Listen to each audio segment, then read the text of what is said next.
E ela vem amarra o bracinho de Zerá com uma fita vermelha e diz: certamente esse aqui vai nascer primeiro. Esse aqui vai vir primeiro porque já botou o bracinho para fora. Mas de repente, quando elas puxam a primeira criança para fora, não é Zerá que vem, é Pérez que vem para fora. E elas olham uma para outra e se perguntam como que ele encontrou o caminho. Como que ele encontrou o caminho? O que elas não estavam entendendo era que o Senhor tem os planos deles e os processos deles e a maneira dele agir. E o Senhor foi no ventre de Tamar e começou a fazer um reboliço. Quem não era para estar, agora estaria. Quem não encontrava o caminho, agora estava encontrando o caminho. Aquele filho estava colocando Judá na linha da promessa de Cristo. Era o filho que estava pegando Judá, que estava fora dos caminhos do Senhor. E colocando, eu estou te colocando agora, Judá, no caminho que vai chegar até Cristo. Aquele que encontra o caminho, aquele que encontra o caminho, o Senhor vai começar a fazer reboliços. O Senhor vai começar a fazer reboliços no seu interior, no teu ventre. O Senhor vai começar a mudar dentro de você coisas que você achou que nunca seriam mudadas. Quem não era para sair não vai sair, mas quem tem que sair primeiro vai sair, não vai ficar. Ninguém vai colocar a mão naquilo que o Senhor já determinou para você. O Senhor disse a você. As pessoas podem até ter marcado já alguém e já haver cartas marcadas, mas o Senhor disse é para você, é para você. Você vai encontrar o caminho, você vai encontrar o caminho. Você não deixa de ver, você vai encontrar o caminho.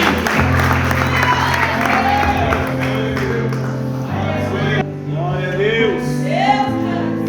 Aleluia. Glória a Deus. Santo Deus. Judá passa um momento de fome com a sua família e vão para o Egito.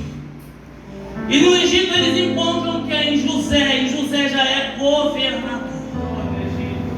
E eles não reconhecem José, mas José reconhece. Ou reconhece. E José cria uma situação em que eles prendem Benjamim. Em que ele prende Benjamim e diz: olha, agora Benjamim vai ficar aqui escravizado no Egito por causa de algo que vocês cometeram. E ele diz: olha, não vou devolver Benjamim, que era o filho mais novo de Jacó, e ele vai ficar aqui comigo. E todos os irmãos se calam. Mas a Bíblia diz que nesse momento Judá se posiciona e olha para José, que ele não sabia que era José, e diz: eu não posso deixar meu irmão ficar aqui escravizado, porque o meu pai ama mais o meu irmão do que ama a mim. E se eu deixar ele aqui, meu pai vai morrer. Então eu prefiro ficar como escravo no lugar do meu irmão, para que meu irmão retorne à casa do meu pai. Só que outrora o Judá tinha vendido o irmão como escravo. Mas agora Deus transformou o interior dele, os sentimentos dele.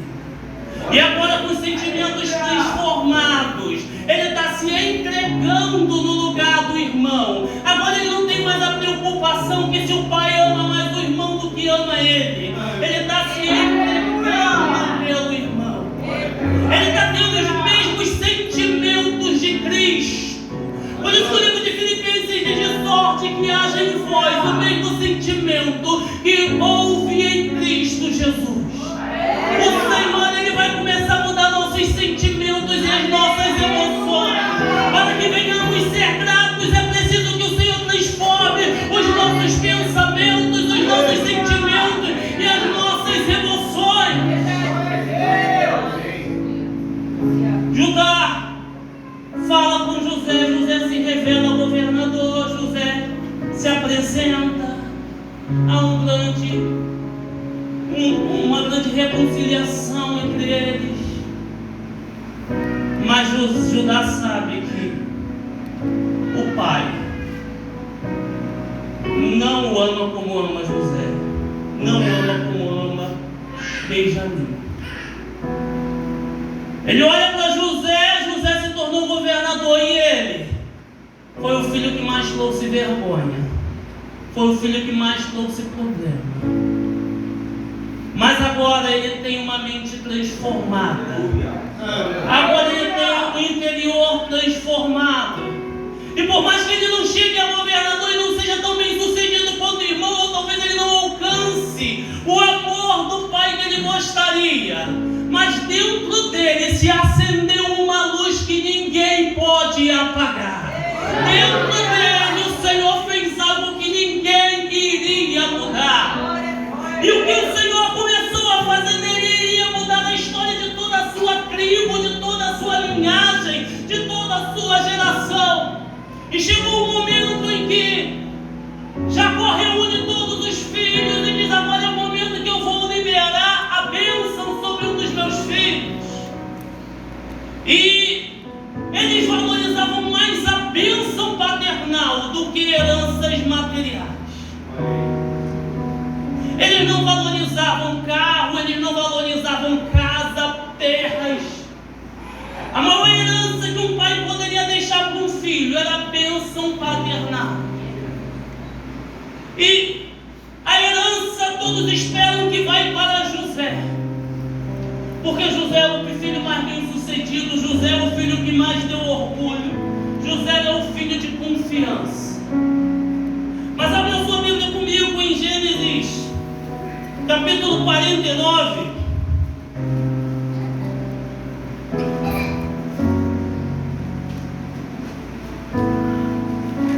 Jacó reúne todos os filhos para liberar algo sobre a vida dos filhos.